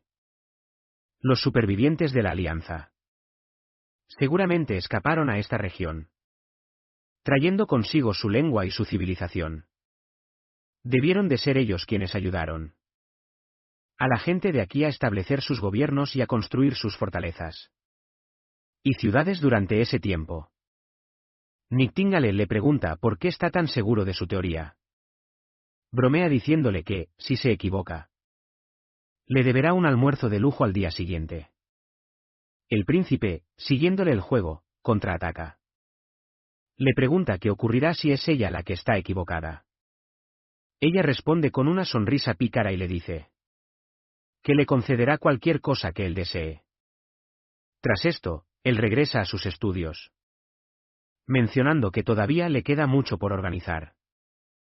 La cantidad de información de Agatha es simplemente abrumadora. Nightingale señala que Agatha es una arrogante y que en el fondo no lo soporta. Algo que el príncipe puede ver con total claridad. Al fin y al cabo, Agatha vivió en un mundo donde las brujas eran muy superiores a los mortales. Así que, desde su perspectiva, él no debe ser más que una mala hierba en el borde del camino. Entonces, ella le pregunta si no la odia. Él niega con la cabeza, diciendo que no. Le explica que ella es simplemente una víctima. Que ha sido abandonada por el propio tiempo. Imagina pasar 400 años durmiendo en un ataúd de hielo. Y al despertar, encontrarte con un mundo totalmente distinto. Semejante terror a lo desconocido. Pondría a cualquiera en guardia. Él está convencido de que, en cuanto ella asimile esta nueva realidad, su forma de pensar también cambiará. Nightingale comprende su punto.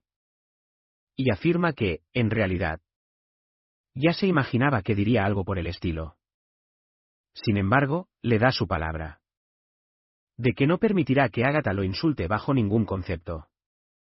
Y bueno, con esto terminamos el vídeo de hoy. Cuéntenme qué les ha parecido. ¿Prefieren que siga narrando la historia con todo lujo de detalles? ¿O debería empezar a resumir más los sucesos? ¿Para avanzar más rápido? Déjenmelo saber en los comentarios.